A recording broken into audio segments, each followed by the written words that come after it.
Hello and thanks for joining us on the abridged version of Panorama today, reaching you live from Abuja. I'm Zenret Dingmun. The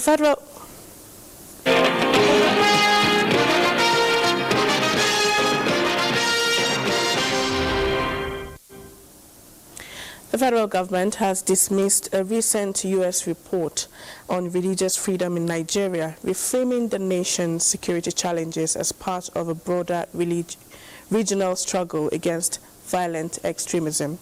In a statement, Kimibi Ibefang, spokesperson of the Ministry of Foreign Affairs, stated that the instability is fueled by special interests across West Africa and the Sahel.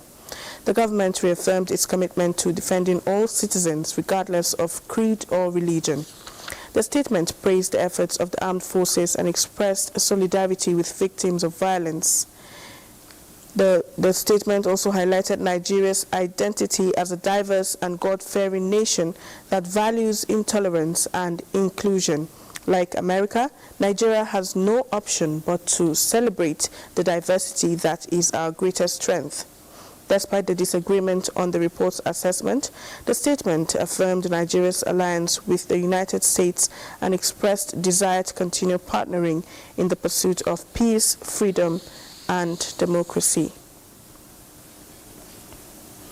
Now, the 39th Stop TB Partnership Board meeting has ended in Manila, Philippines, with a resolution by partners to scale up surveillance through innovative tuberculosis screening and diagnostic technologies.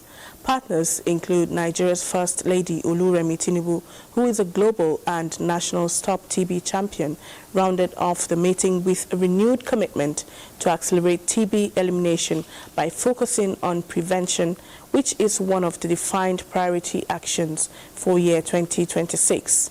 Her participation at the meeting showcased Nigeria's sustained progress against tuberculosis through steadfast leadership, community engagement, strategic national coordination, and domestic resource mobilization in the face of dwindling donor funding.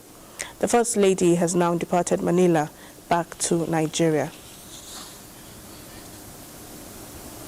Now, the Nigeria Police Force Zone 16 Yenagoa is soon to arraign 6 cybercrimes suspects apprehended in connection with specialized identity theft, conspiracy, and armed robbery.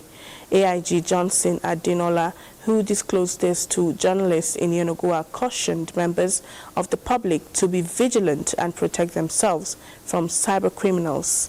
Ebinimi Zitimiola reports. As technology evolves, cybercrimes are becoming more sophisticated, targeting data of vulnerable persons for sinister activities.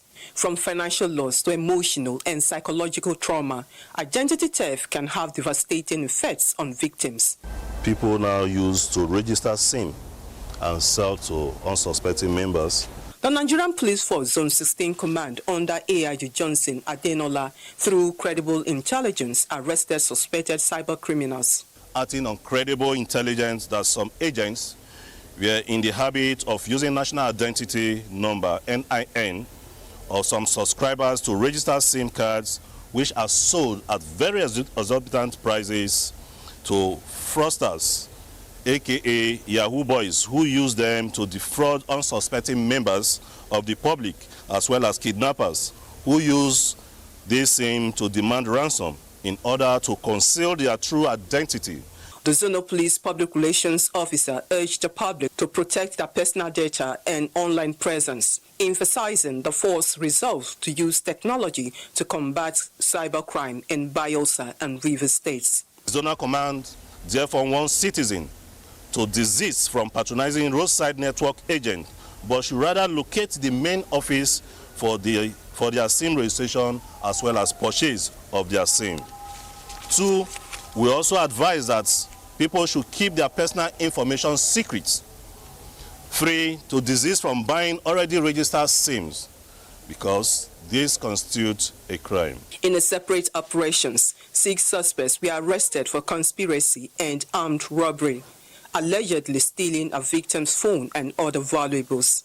I was arrested by the police because we stole phone from somebody. The suspects will be arraigned in court upon conclusion of investigations. In Yenagwa, Ebinimi Zitimiola, NTA News. Meanwhile, the Kebbi State Police Command says it has deployed tactical units, military personnel and vigilantes for a joint search and rescue operation following the abduction of the Deputy Speaker, Kebbi State House of Assembly, Muhammad Samaila Bagudo.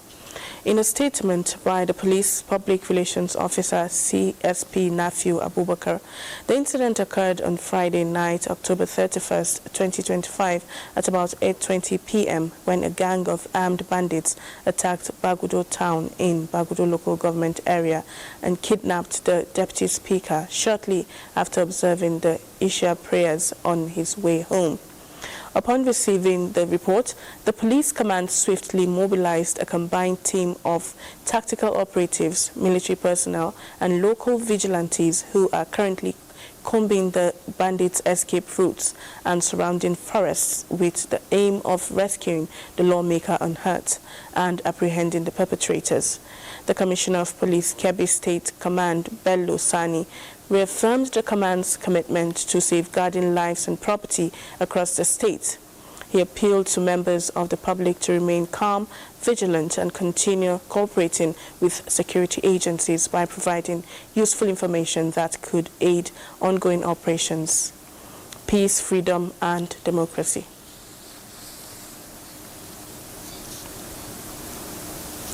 Now, the Nigeria Police Force is strengthening its operations to tackle sexual and gender-based violence.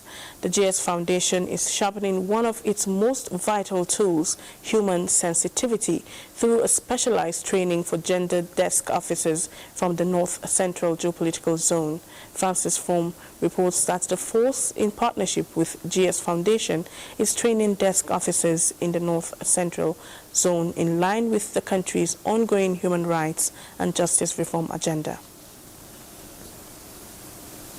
In a society where victims of sexual and gender-based violence often carry invisible scars, the Nigeria Police Force is lighting a candle in the dark through a 2-week intensive capacity-building workshop for senior gender desk officers from the North Central Zone. The training aims to sharpen the officers' investigative skills, deepen their understanding of gender-based laws, and strengthen accountability in handling cases of abuse and exploitation.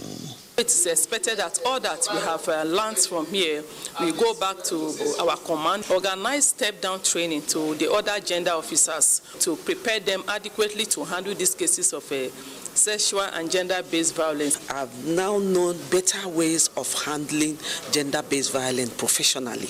And they are going to ensure that all perpetrators are being brought to book. The workshop also focuses on survivor-centered approaches, digital documentation, and interagency collaboration, ensuring that desk officers become beacons of hope for victims who have long suffered in silence.